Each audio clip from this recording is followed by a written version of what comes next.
And you also have to credit the second unit, which you talked about as well, like the bench. Malcolm Brogdon, man, this I don't think they win without him. I mean, he was almost equally as important as Tatum, but again, the way he's reading the defense, I think that's how he was able to get to the free throw line and absorb that contact and knew exactly which lanes to to find teammates and also which lanes to attack.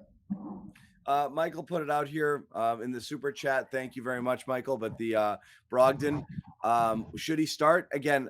We kind of addressed this a little No, earlier. the bench My needs him. my general thought, and I think Joe Sway's thought here is he's so good with that bench unit, and the bench unit is the reason you won today.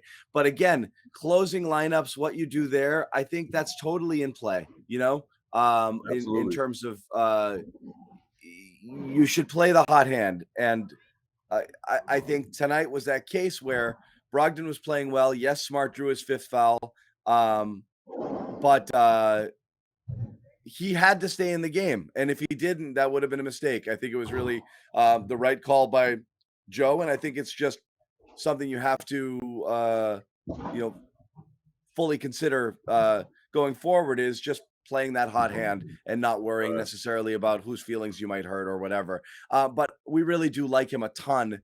I do think coming off of the bench there, because just the way he's able to control it. I mean, how bad was that last year? You just see when the starters would go out. You'd look at those units on the floor, Josue, and be like, where are the points coming from? Best thing about Brogdon isn't just he's able to handle the basketball, is he just scores on his own. I mean, we have more guys. There's more guys on the team this year who can get the ball to the basket than there have been in a while, just with Jalen, Tatum's commitment to it, and then Brogdon. Brogdon's the best of all of them, I think. Just his body control, the way he uses, the defender's leverage against him, he's just great at it. So his ability to create offense, and again, this goes back to what we talked about with Marcus a lot last year.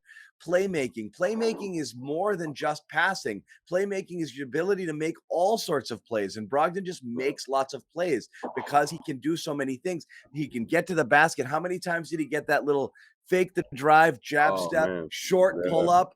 That's money. You had one on the baseline. That's great. He can shoot the three. He's an offensive threat, somebody you have to account for to score from anywhere on the court. In addition to the fact that, and he's got a very tight handle, in addition to the fact that he can, work as a distributor as well. It's just something they haven't really had. Yeah, I mean, it's like what I said, a couple days ago. It's like Brogdon can score 20 plus every night if he wants to, but I just think what his job is right now is just to enhance the offense. At any given moment when he checks into the game, give them instant energy, but also make sure that everyone's on the same page. And I think that he did that. He did that in a big way in this game against the Bulls. Man, you got DeRozan flirting with the 50 piece. You got guys getting into their groove. The Bulls got into that 8-0 run. And he just calms things down, whether it's him scoring. And again, he's reading the defense. It's almost as if he's seeing things 2 steps ahead. Like he knows what the Bulls are going to do, and or at least he's reading things a different way that it seems like for the rest of the unit, and he's leading them. I just think that stuff is contagious, and especially with guys who have been on this team. If they were here last year, they've been through it, and you plug them in there with Grant Williams and other guys. Sam Hauser. I just feel like he's continuing to develop as a shooter. He's going to continue to get more confident. And these are guys that are going to essentially lead this bench unit. Especially those 3 guys. When you look at the rest of the bench, it really thins out after that, right? Yeah. I mean, we were talking about that last season a lot, just how thin this bench truly is. Well, I mean, credit to Grant. He's off to a good start, especially what he's doing on the outside shot, and there's other stuff that I want him to get better at. But for the most part, he's been solid. And the addition of Brogdon, it's just it pushes this team to a different level, especially against top tier talent like the Bulls or any other team. People always make this an anti-Smart thing, and it's not. If you say nice things about other people, is not a referendum on Smart.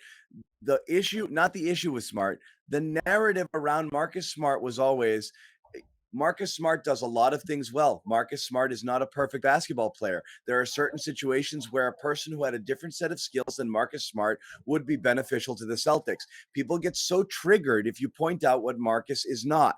We know what he's not. The point being is you want Marcus to be the thing that he is as much as possible and not try to be something else. He was an absolutely capable point guard for the team last year, but it doesn't mean he's the end all be all, and it doesn't mean other people can't bring other things to the table. The Celtics saw this as a need. They immediately addressed it. They went and they got a playmaking point guard, a more offensive minded point guard, just so that person can do that. And then Marcus can be winning plays Marcus, which is what you want him to be. Okay. Right. I'm not saying he's miscast as point guard, but is it really offensive to Marcus Smart to say he's not a terrific shooter? He's not a person who can create his own offense? No, it's a fact. And it's okay. But when Marcus does Marcus things, that's great. You get why can't everybody be part of this? It doesn't have to be one or the other. Well, every player has no, I was just gonna say every player has some flaw, something about their game that is not great. And Marcus is no exception to that. The thing that you got to, think about it. Malcolm Brogdon had a great game offensively, but if you need a stop at the very end of the game, are you going to look at him or are you going to look for Marcus to make that play? You're going to look for Marcus. And that doesn't mean Brogdon's a bad defender. It just means that Marcus's strength in that particular moment is greater than Malcolm's. Just like Malcolm, I think, is a more versatile scorer, which we saw. His ability to finish at the rim, his ability to run in offense, those are things that he's very good at. Marcus, not quite as good as Malcolm, but that doesn't mean he doesn't have significant value for this team. Right. And what he does is, again, he enhances the offense. So when he came to when this trade went down with the Celtics, or the signing rather, I'm thinking he's going to help Marcus. He's going to make him better on that end of the floor. The defensive player of the year, obviously that's his strong side, but offensively, I'm like, man, he's going to make sure that he's, crossing the T's and dotting the I's, because obviously he's got respect for Malcolm Brogdon as a player, who he is. They're very similar in that regard, in the sense of what they do on defense, but also I think that he was looking at it as, man, we needed a guy like that. This is only going to make us better. Let's be the best defending backcourt in the NBA. So I always looked at it that way, and looked at his Marcus, or Malcolm rather, coming off the bench, being that sixth man, but also someone that could really, put his fingerprint at the end of the game when the Celtics really just didn't have someone like that last year. And tonight was it. And even the other night where, Bobby was kind of, not getting on him, but he mentioned like he had a rough third quarter. He missed some shots at the rim. I like that he's still getting to the rim. That's the thing. That's just what he does. He's consistent in his game. He knows what he does. He always plays within himself. He knows what he does well. And he does it extremely well. And Josue, like you said, he absolutely could shoot. He could score 20 plus points a game if he wanted to.